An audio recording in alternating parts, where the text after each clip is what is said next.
Buenas noches. Adhiero a lo que decía Vero el domingo. Nunca se pierdan los nervios de subir a compartir la palabra. Bien.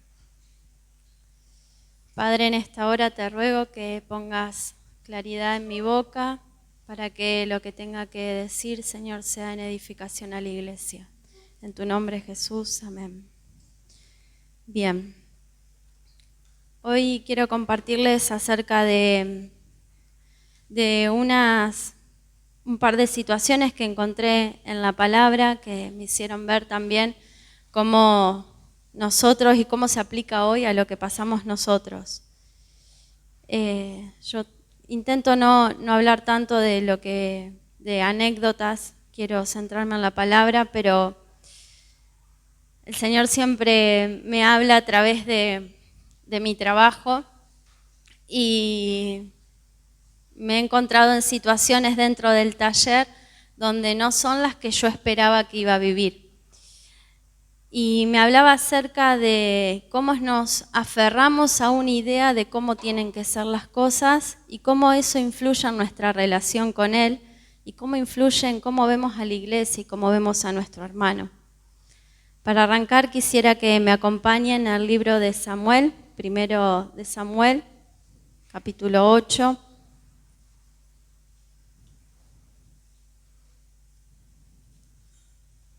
Es una historia conocida.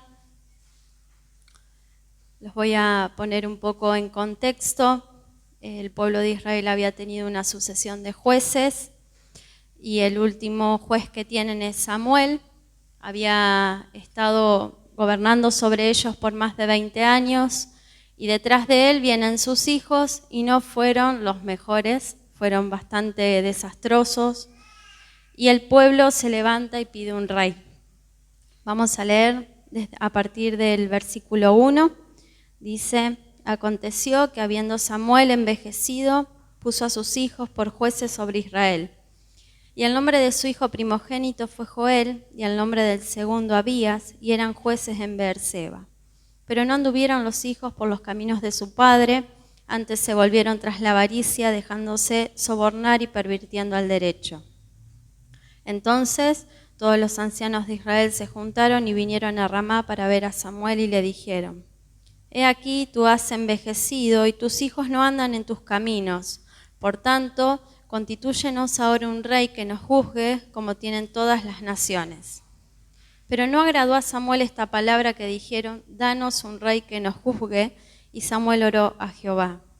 Y dijo Jehová a Samuel: oye la voz del pueblo en todo lo que te digan, porque no te han desechado a ti, sino a mí me han desechado, para que no reines sobre ellos. Conforme a todas las obras que han hecho desde el día en que los saqué de Egipto hasta hoy, dejándome a mí y sirviendo a dioses ajenos, así hacen también contigo. Ahora pues, oye su voz, mas protesta solemnemente contra ellos y muéstrales cómo les tratará el rey que reinará sobre ellos. Y refirió Samuel todas las palabras de Jehová al pueblo que le había pedido rey. Dijo pues: así hará el rey que reinará sobre vosotros. Tomará vuestros hijos y los pondrá en sus carros y en su gente de a caballo, para que corran delante de su carro. Y nombrará para sí jefes de miles y jefes de 50, los pondrá asimismo a que aren sus campos y sieguen sus mieses, y a que hagan sus armas de guerra y sus pertrechos de sus carros. Tomará también a vuestras hijas para que sean perfumadoras, cocineras y amasadoras. Asimismo tomará lo mejor de vuestras tierras, de vuestras viñas y de vuestros olivares y los dará a sus siervos. Diezmará vuestro grano y vuestras viñas para dar a sus oficiales y a sus siervos. Tomará vuestros siervos y vuestras siervas, vuestros mejores jóvenes y vuestros asnos, y con ellos hará sus obras. Diezmará también vuestros rebaños y seréis sus siervos. Y clamaréis aquel día a causa de vuestro rey que os habréis elegido, mas Jehová no os responderá en aquel día. Pero el pueblo no quiso oír la voz de Samuel y dijo: no, sino que habrá rey sobre nosotros. y nosotros seremos también como todas las naciones, y nuestro rey nos gobernará y saldrá delante de nosotros y hará nuestras guerras. Y oyó Samuel todas las palabras del pueblo y las refirió en oídos de Jehová. Y Jehová dijo a Samuel: oye su voz y pon rey sobre ellos. Entonces dijo Samuel a los varones de Israel: idos cada uno a vuestra ciudad. El versículo 6 dice: considera, el versículo 6 no. El Señor mismo, Dios, les dice que el pueblo en realidad no está desechando a Samuel, sino que lo está desechando a Dios como rey sobre ellos. Y era una actitud en la que el pueblo de Israel era recurrente, y el mismo Dios dice que desde que los sacó de Egipto hacían eso. Si bien el pueblo tenía razones para estar enojados porque los hijos de Samuel eran un desastre como gobernadores, enseguida muestran su corazón al decirle que ellos querían un rey como tenían las demás naciones. Querían a alguien que los represente en las guerras y querían verse como se veían las demás naciones que venían a hacerle frente también. En el pensamiento del pueblo estaba este ideal de nación, de cómo debería ser, lejos de lo que Dios les había dado y cómo había mostrado su misericordia a lo largo de todo el trayecto del pueblo, saliendo desde Egipto. Me puse a pensar en la palabra ideal, estuve un rato pensando también en el nombre de la prédica y le puse pensamientos en la voluntad de Dios, porque me hacía ruido esto de cómo muchas veces nos aferramos a una idea y le damos con todo a eso y empezamos a corrernos de la voluntad de Dios.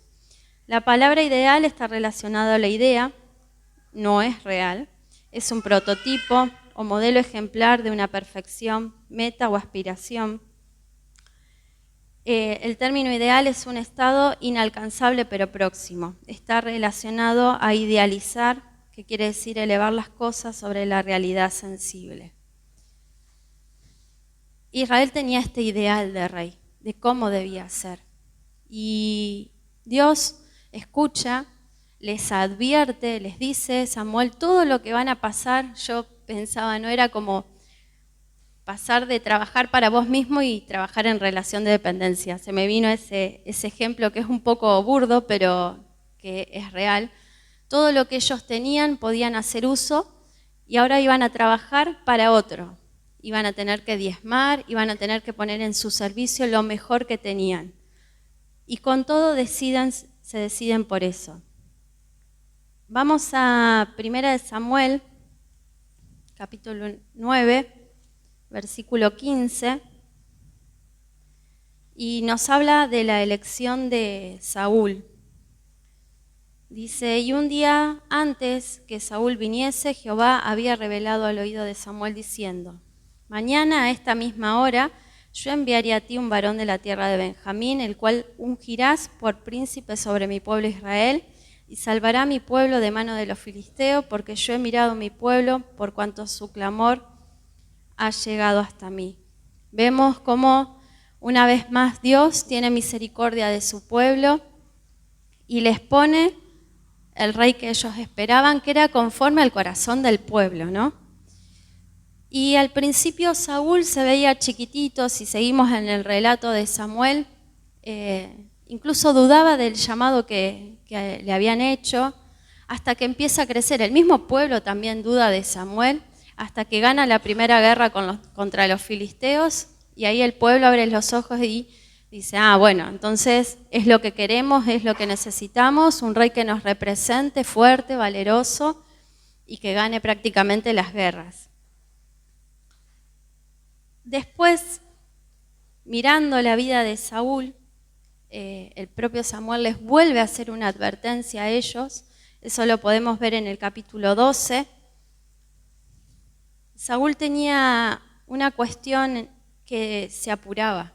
No esperaba el consejo, no esperaba la voluntad de Dios, y eso después le trajo consecuencias. Capítulo 12, versículo 8. Está hablando Samuel, les está poniendo otra vez en evidencia lo que iba a suceder. Cuando Jacob hubo entrado en Egipto y vuestros padres clamaron a Jehová, Jehová envió a Moisés y a Aarón, los cuales sacaron a vuestros padres de Egipto y los hicieron habitar en este lugar. Y olvidaron a Jehová su Dios, y él los vendió en mano de Sísara, jefe del ejército de Azor, y en mano de los filisteos, y en manos del rey de Moab, los cuales le hicieron guerra. Y ellos clamaron a Jehová y dijeron: hemos pecado porque hemos dejado a Jehová y hemos servido a los Baales y a Astarot. Líbranos pues ahora de mano de nuestros enemigos y te serviremos. Entonces Jehová envió a Jerobaal, a Barak, a Jefté y a Samuel, y os libró de mano de vuestros enemigos en derredor, y habitasteis seguros. Y habiendo visto que Naas, rey de los hijos de Amón, venía contra vosotros, me dijisteis: no, sino que ha de reinar sobre nosotros un rey, siendo así que Jehová vuestro Dios era vuestro rey. Ahora pues, he aquí, el rey que habéis elegido, al cual pedisteis, ya veis que Jehová ha puesto rey sobre vosotros. Si temiereis a Jehová y le sirviereis y oyereis su voz y no fuereis rebeldes a la palabra de Jehová, y si tanto vosotros como el rey que reina sobre vosotros servís a Jehová vuestro Dios, haréis bien. Mas si no oyereis la voz de Jehová y si fuereis rebeldes a las palabras de Jehová, la mano de Jehová estará contra vosotros como estuvo contra vuestros padres. Esperad aún ahora y mirad esta gran cosa que Jehová hará delante de vuestros ojos. ¿No es ahora la siega del trigo? Yo clamaré a Jehová, y él dará truenos y lluvias para que conozcáis y veáis que es grande vuestra maldad que habéis hecho ante los ojos de Jehová, pidiendo para vosotros rey. Y Samuel clamó a Jehová, y Jehová dio truenos y lluvias en aquel día, y todo el pueblo tuvo gran temor de Jehová y de Samuel. Entonces dijo todo el pueblo a Samuel: ruega por tus siervos a Jehová tu Dios, para que no muramos, porque a todos nuestros pecados hemos añadido este mal de pedir rey para nosotros. Y Samuel respondió al pueblo: no temáis, vosotros habéis hecho todo este mal, pero con todo eso no os apartéis en pos de Jehová, sino servirle con todo vuestro corazón. No os apartéis en pos de vanidades que no aprovechan ni libran, porque son vanidades. Pues Jehová no desamparará a su pueblo por su grande nombre, porque Jehová ha querido haceros pueblo suyo. Así que, lejos sea de mí que peque yo contra Jehová, cesando de rogar por vosotros. Antes os instruiré en el camino bueno y recto. Solamente temed a Jehová y servidle de verdad con todo vuestro corazón, pues considerad cuán grandes cosas ha hecho por vosotros. Mas si perseveráis en hacer mal, vosotros y vuestro rey pereceréis. Fue totalmente claro Samuel al momento de presentarles a su nuevo rey. Y hay una dinámica que se da en el pueblo de que se asustaban ante la manifestación del poder de Dios, se arrepentían. Se metían la pata, el que estaba en ese momento de parte de Dios intercedía, ganaban el favor de Jehová, el Señor les tenía misericordia, volvían a meter la pata. Y así se da esa dinámica durante muchísimo, muchísimo tiempo.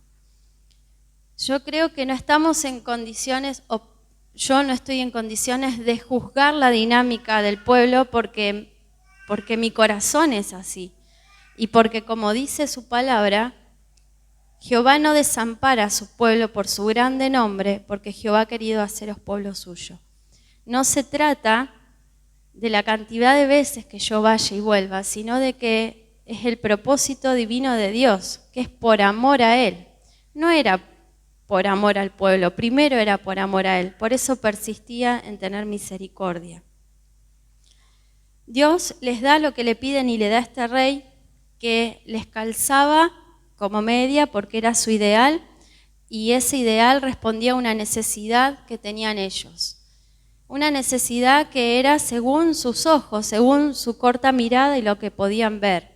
Necesitaban a alguien que los represente, que salga a batalla y que pelee por ellos. Vamos a ver lo que pasa con Saúl en el capítulo 15 de 1 Samuel. Es un pasaje bastante conocido. Podría leer solo algunos versículos, pero hay mucha riqueza en todo el texto y no lo quiero perder. Vamos a leer desde el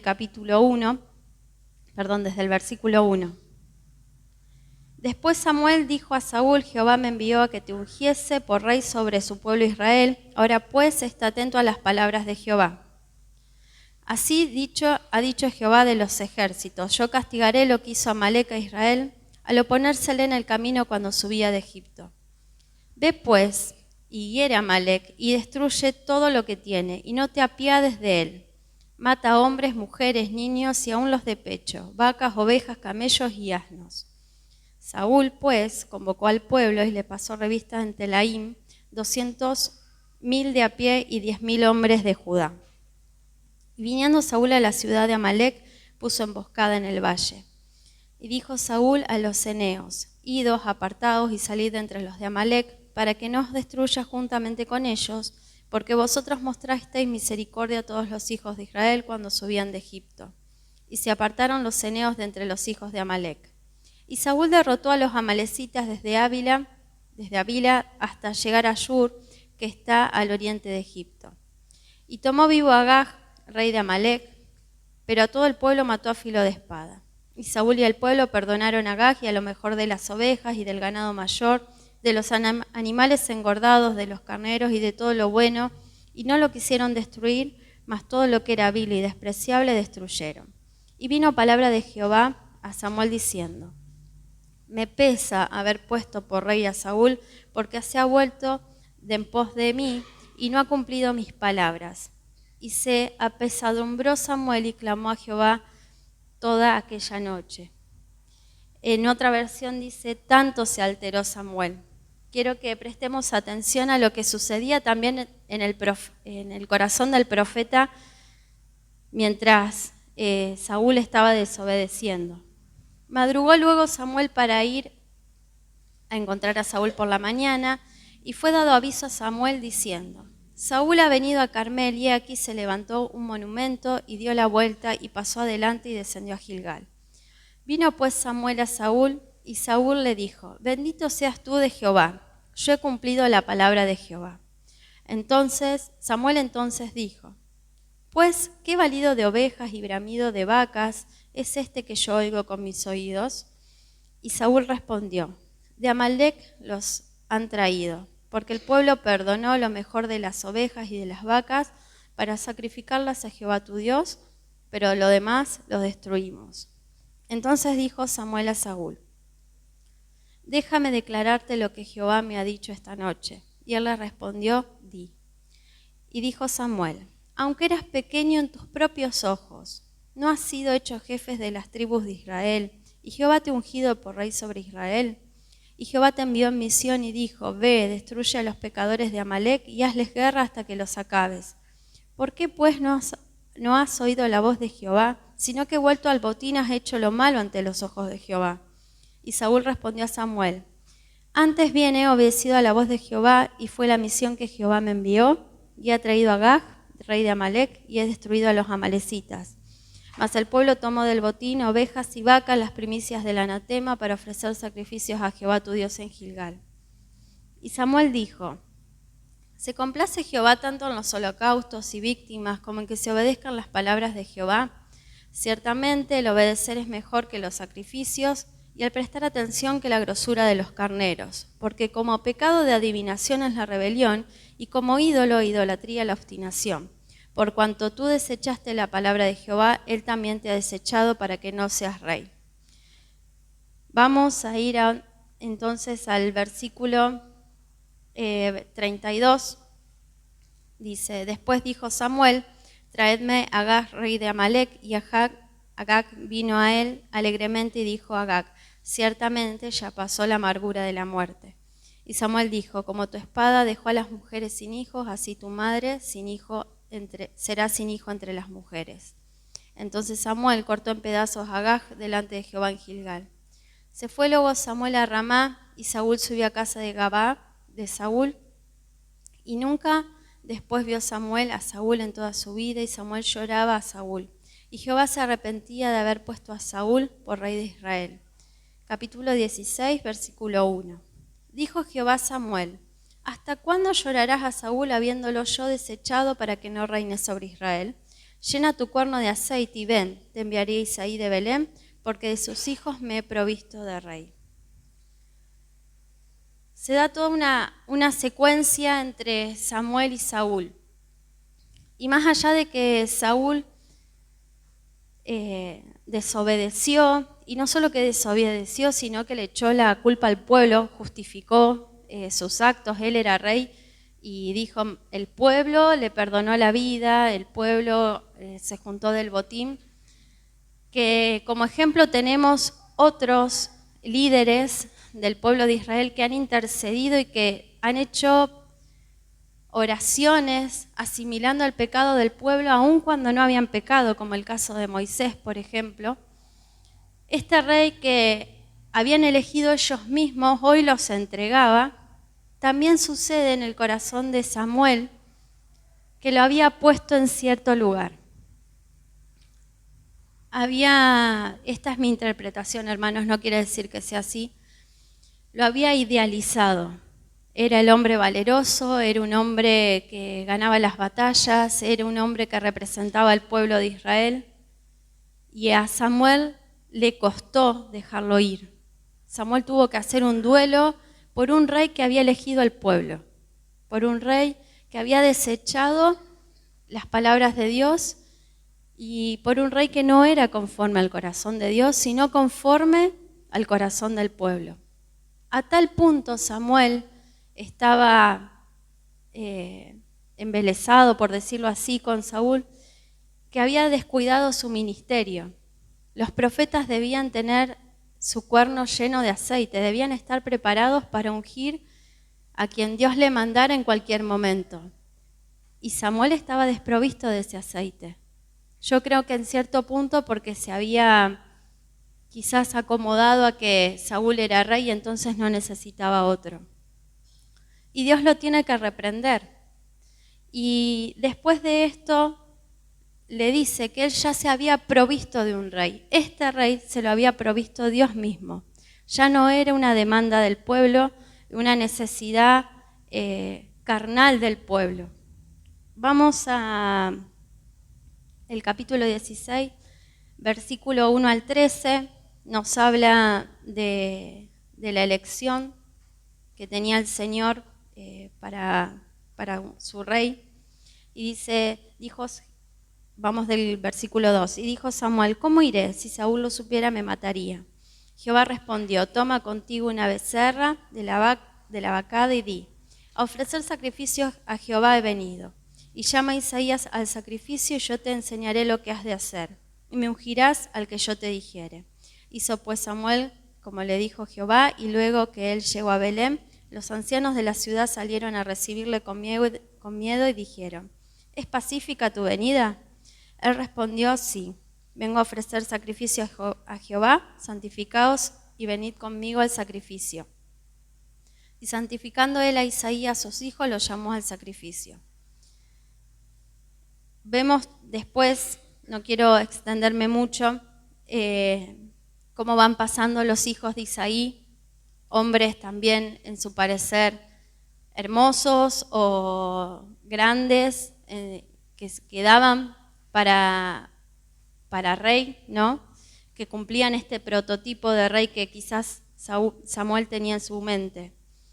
El versículo 11 del capítulo 16 dice, entonces dijo Samuel a Isaí, ¿son todos estos tus hijos? Y él respondió, queda aún el menor que apaciente a las ovejas. Y dijo Samuel a Isaí, envía por él, porque no nos sentaremos a la mesa hasta que él venga aquí. Envió pues por él y le hizo entrar, y era rubio, hermoso de ojos y de buen parecer. Entonces Jehová dijo, levántate y úngelo porque este es. En el medio, en el versículo 7, el Señor, viendo que Samuel, quizás cuando se iban acercando los hijos de Isaí, tenía expectativa, el Señor le dice, no mires a su parecer ni a lo grande de su estatura, porque yo lo desecho. porque Jehová no mira lo que mira el hombre, pues el hombre mira lo que está delante de sus ojos, pero Jehová mira el corazón. Creo que a esta altura Samuel lo debería tener en claro a eso, después de lo que había pasado con Saúl. Y esta historia se vuelve a repetir después de muchísimos años con el anunciamiento del Mesías.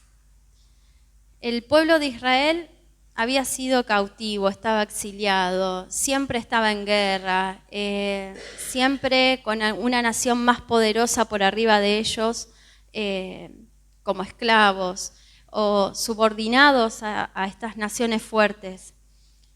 Cuando en Isaías 53 se habla del reinado del Mesías y de cómo debía ser ese Mesías, el pueblo estaba quizás con un ideal de un Mesías o un libertador político y social, de alguien que vaya a liberarlos de la opresión de los pueblos más grandes, de las naciones más grandes. Una de las profecías está en Isaías 53 y la otra está en Daniel 7:14. Quisiera que leamos Daniel 7:14.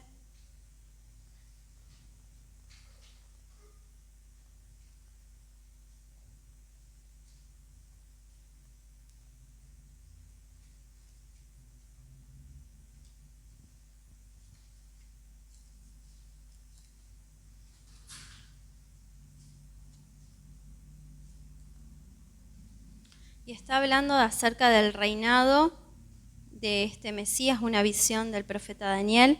Dice, y le fue dado dominio, gloria y reino para que todos los pueblos, naciones y lenguas le sirvieran. Su dominio es dominio eterno que nunca pasará y su reino uno que no será destruido. En contraposición de lo que dice el libro de Isaías en el capítulo 53, que habla de el Mesías también que reinaba con poder, pero que iba a ser desechado, que no iba a ser atractivo en su parecer. Dice el versículo 3 de Isaías 53, despreciado y desechado entre los hombres, varón de dolores, experimentado en quebranto, y como que escondimos de él el rostro, fue menospreciado y no lo estimamos. Ciertamente llevó él nuestras enfermedades y sufrió nuestros dolores, y nosotros le tuvimos por azotado, por herido de Dios y abatido. Mas él herido fue por nuestras rebeliones, molido por nuestros pecados, el castigo de nuestra paz fue sobre él y por su llaga fuimos nosotros curados. El pueblo conocía estas profecías. Decidió quedarse con la profecía de ese reinado glorioso y se olvidaron que el Mesías venía a sufrir también. Imagínense que para ellos fue difícil encontrarse con un Salvador, un libertador que entró a Jerusalén en un burro, que nació entre animales y que iba a ser crucificado. No encajaba en su pensamiento. Y si bien el Señor fue a los suyos, y como dice la palabra, los suyos no le recibieron, Jesús pasó al lado de ellos, y ellos, porque tenían un pensamiento entenebrecido, porque estaban cerrados en sus propias ideas, no pudieron ver a Jesús, cerraron sus corazones. Y en medio de todo esto hay una parábola que podemos encontrar en Marcos 10, y nos relata también de cómo eran en ese momento los hebreos que querían seguir la ley, ¿no? La ley mosaica. Y me hablaba el Señor acerca de nuestro corazón. Porque muchas veces somos como el joven rico, que conocemos toda la ley, conocemos lo que tenemos que hacer, pero siempre estamos luchando con algo más. Y en el caso del joven rico, él tenía muchas posesiones pero también tenía una cuestión de moralidad. Él había hecho todo lo que tenía que hacer para un jovencito de su edad. Leía que tenía que ver mucho con que cumplían 13 años, lo que hoy por ahí conocemos como el bar mitzvah. Y entonces él puede jactarse y decir, lo he cumplido todo. Y el Señor le pide algo más. Vamos a leer desde el versículo 17 al 29. Al salir él para seguir su camino, vino uno corriendo e hincando las rodillas delante de él le preguntó, Maestro bueno, ¿qué haré para heredar la vida eterna? Jesús le dijo, ¿por qué me llamas bueno? Ninguno hay bueno, sino solo uno, Dios. Los mandamientos sabes, no adulteres, no mates, no hurtes, no digas falso testimonio, no defraudes, honra a tu padre y a tu madre. Él entonces respondiendo le dijo, Maestro, todo esto lo he guardado desde mi juventud. Entonces Jesús mirándole le amó y le dijo, una cosa te falta. Anda, vende todo lo que tienes y dalo a los pobres y tendrás tesoro en el cielo y ven y sígueme, tomando tu cruz. Pero el afligido por esta palabra se fue triste porque tenía muchas posesiones.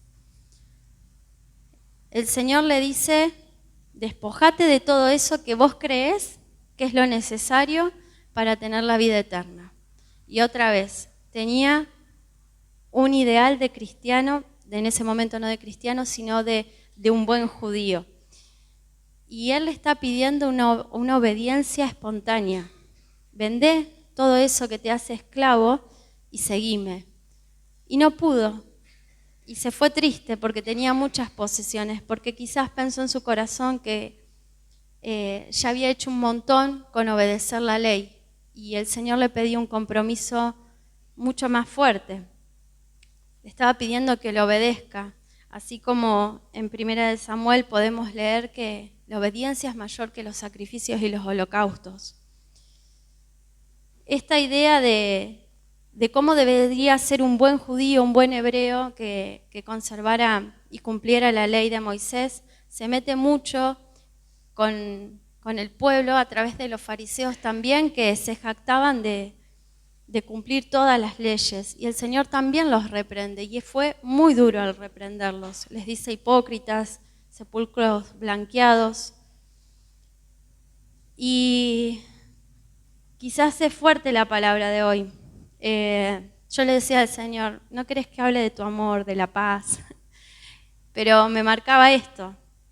Nosotros podemos participar de todos los cultos, podemos estar en todas las actividades, podemos hacer cosas que incluso son lícitas para el Señor, pero cuando el Señor nos está pidiendo obediencia y cuando nos está pidiendo compromiso en el corazón, nos está pidiendo también que dejemos de lado esos pensamientos que hacen que terminemos siendo esclavos de nuestra propia mente. Nos pide que vayamos un poco más allá. Y pensaba cómo influyen estas cuestiones de ideales, de estructuras en la iglesia. Y lamentablemente produce esclavitud, porque vamos en pos de eso que estamos pensando, porque creemos que es lo correcto y que es la manera en que se debe hacer. Y no le damos libertad al Espíritu Santo para que trabaje.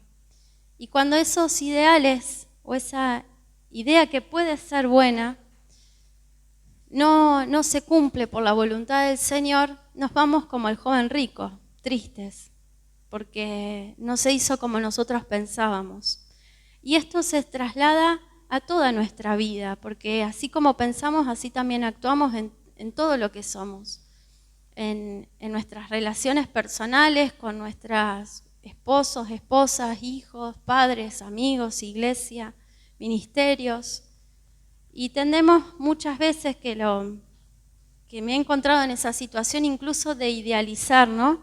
De pensar que cierta persona es perfecta. Y hermanos, acá todos los que estamos acá somos pecadores.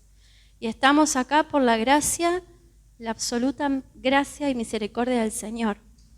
Y Él me llamaba, me reprendía el Señor a que pensemos con equilibrio de nuestros hermanos también. Porque cuando uno idealiza, el problema es de uno, no del otro. uno pone en el centro a personas o a ideas, y cuando esas cosas no salen bien, también tardamos mucho en perdonar, porque los idealizamos. Lo puedo trasladar a nuestros padres, que fueron, mis padres por lo menos, fueron buenísimos, pero no los puedo idealizar, se van a equivocar, como yo como hija me equivoco, y los tengo que perdonar así como ellos me perdonan a mí. Y esto es para todo, para líderes, para pastores, para hermanos, se traslada absolutamente todo. Y lo traslado también al culto. A veces tenemos pensamientos de cómo debería ser el culto. Y nos enseñaron, y a esa enseñanza le seguimos agregando, porque creemos que vamos de gloria en gloria. Pero no nos encasillemos en cómo debe ser. Sujetemos nuestros pensamientos a la voluntad del Señor, porque si no vamos a ser esclavos de nuestros propios pensamientos, y la libertad que el Señor pagó muy cara en la cruz no la vamos a poder disfrutar. Este problema se veía también en la iglesia, en 1 Corintios, donde Pablo también tiene que reprenderlos, porque yo creo que muchas de las diferencias que hay en las iglesias tienen que ver en cómo se llevan a cabo las cosas, en la manera de hacer. A veces no se trata solo de cuestiones dogmáticas, sino que tiramos todos para el mismo lado, pero tenemos diferentes maneras de hacer las cosas. Y siempre con respeto, siempre con amor, entendiendo que el cuerpo es uno y que la iglesia es de Cristo. Pablo les dice en 1 Corintios 1, Pablo, llamado a ser apóstol de Jesucristo por la voluntad de Dios, y el hermano Sóstenes, a la iglesia de Dios que está en Corinto, a los santificados en Cristo Jesús, llamados a ser santos con todo lo que en cualquier lugar, con todos los que en cualquier lugar invocan en el nombre de nuestro Señor Jesucristo, Señor de ellos y nuestro. Gracia y paz a vosotros, de Dios nuestro Padre y del Señor Jesucristo.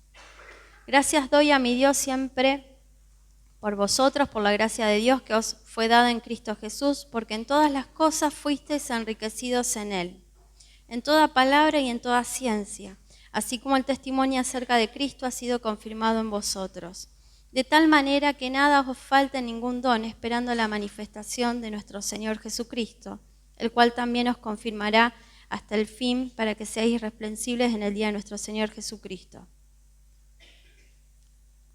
Fiel es Dios por el cual fuisteis llamados a la comunión con su Hijo Jesucristo nuestro Señor. Os ruego pues, hermanos, por el nombre de nuestro Señor Jesucristo, que habléis todos una misma cosa y que no haya entre vosotros divisiones, sino que estéis perfectamente unidos en una misma mente y en un mismo parecer. Porque he sido informado acerca de vosotros, hermanos míos, por los de Cloé, que hay entre vosotros contiendas. Quiero decir que cada uno de vosotros dice, yo soy de Pablo, y yo de Apolo, y yo de Cefas, y yo de Cristo. ¿Acaso está dividido Cristo? ¿Fue crucificado Pablo por vosotros? ¿O fuisteis bautizados en el nombre de Pablo? Doy gracias a Dios de que a ninguno de vosotros he bautizado, sino a Crispo y a Gallo. Sigue relatando Pablo ahí. ¿Cómo cosas tan chiquititas en el pensamiento pueden hacer que uno termine diciendo no, porque yo, voy a poner un ejemplo, hermanos, por favor, yo soy del pastor Jorge o yo soy del pastor Carachi, cuando no funciona de esa manera? ¿Cómo podemos engañar en nuestro corazón incluso al mismo Señor y decir no, porque yo creo que esto es válido? Cuidemos nuestro corazón de estas cosas, porque esto puede suceder y de hecho va a suceder. Nos vamos a encontrar en estas situaciones en las que podemos no estar de acuerdo, pero siempre que haya paz. Y no idealizando, considerando en equilibrio a todos nuestros hermanos, considerando que todos tenemos una lucha con nuestra carne y delante de Dios somos todos iguales y Él nos ama a todos por igual y todos somos santificados en Él. Quisiera, para ir terminando, leyendo unos versículos acerca de lo que de lo que sí debemos hacer. Isaías 55, versículo del 1 al 11. Yo sé que soy larga y me extiendo leyendo, pero para mí es importante. Les pido paciencia. Dice: a todos los sedientos, venid a las aguas, y los que no tienen dinero, venid y comprad y comed. Venid, comprad sin dinero y sin precio vino y leche. ¿Por qué gastáis el dinero en lo que no es pan y vuestro trabajo en lo que no sacia? Oídme atentamente y comed del bien, y se deleitará vuestra alma con grosura. Inclinad vuestro oído y venid a mí. Oíd y vivirá vuestra alma, y haré con vosotros pacto eterno, las misericordias firmes de David. He aquí que yo lo di por testigo a los pueblos, por jefe y por maestro a las naciones. He aquí llamarás a gente que no conociste, y gentes que no te conocieron correrán a ti por causa de Jehová tu Dios y el Santo de Israel que te ha honrado. Buscad a Jehová mientras pueda ser hallado, llamadle en tanto que está cercano. Deje el impío su camino y el hombre inicuo sus pensamientos, y vuélvase a Jehová, el cual tendrá de él misericordia, y al Dios nuestro, el cual será amplio en perdonar. Porque mis pensamientos no son vuestros pensamientos, ni vuestros caminos mis caminos, dijo Jehová. Como son más altos los cielos que la tierra, así son mis caminos más altos que vuestros caminos, y mis pensamientos más que vuestros pensamientos. Porque como desciende de los cielos la lluvia y la nieve, y no vuelve allá, sino que riega la tierra, y la hace germinar y producir, y da semilla al que siembra y pan al que come, así será mi palabra que sale de mi boca. No volverá a mí vacía, sino que hará lo que yo quiero, y será prosperada en aquello para que la envié. Porque mis pensamientos no son vuestros pensamientos, porque son más altos. Antes de decir porque, relata la palabra cómo por su gracia y misericordia podemos ir sin tener absolutamente nada. Él nos va a saciar, Él va a saciar esa necesidad real que tenemos, que no la vamos a saciar con una idea o una estructura o un ideal. Romanos 12, 1 al 2.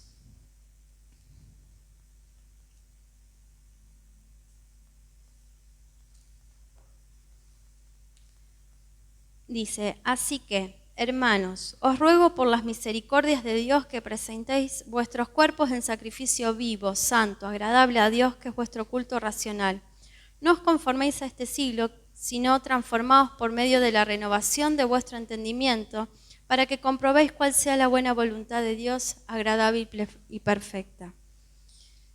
Y el título de esta prédica era Pensamientos en la voluntad de Dios.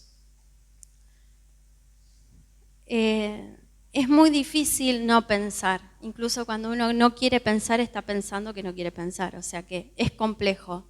Y todo el tiempo estamos siendo abrumados por un montón de información, pero que nuestros pensamientos se sujeten a la voluntad de Dios, para que no terminemos siendo esclavos de nuestro propio pensamiento, que puede llegar a ocupar el lugar de Cristo en el centro. Muchas veces esa idea, ese pensamiento de bien quizás o lícito, empieza a correr a Cristo del centro de nuestras vidas y empezamos a actuar en consecuencia de aquello que pensamos. Y no hay nada bueno en nosotros, hermanos. Si no renovamos nuestra mente, si no nos acercamos a Cristo pidiendo auxilio para nuestro corazón, vamos a terminar siguiendo nuestra propia carne. Y mientras estaba en el culto se me venía un último versículo, lo prometo. Está en Hebreos, capítulo 12, versículo del 1 al 2. Por tanto, nosotros también, teniendo en derredor nuestro tan grande nube de testigos, despojémonos de todo peso y del pecado que nos asedia y corramos con paciencia la carrera que tenemos por delante. Puestos los ojos en Jesús, el autor y consumador de la fe, el cual por el gozo puesto delante de él, sufrió la cruz, menospreciando el oprobio, y se sentó a la diestra del trono de Dios. Lo que no nos permite correr la carrera de manera liviana, lo sacamos. que podamos correr esta carrera donde el fin y la meta es Cristo y donde el medio por el cual corremos es Cristo. Amén.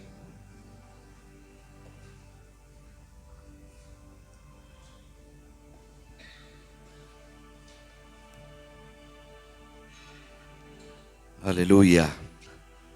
Abundante palabra del Señor. Nos hace bien escuchar y nos hace bien saber que Dios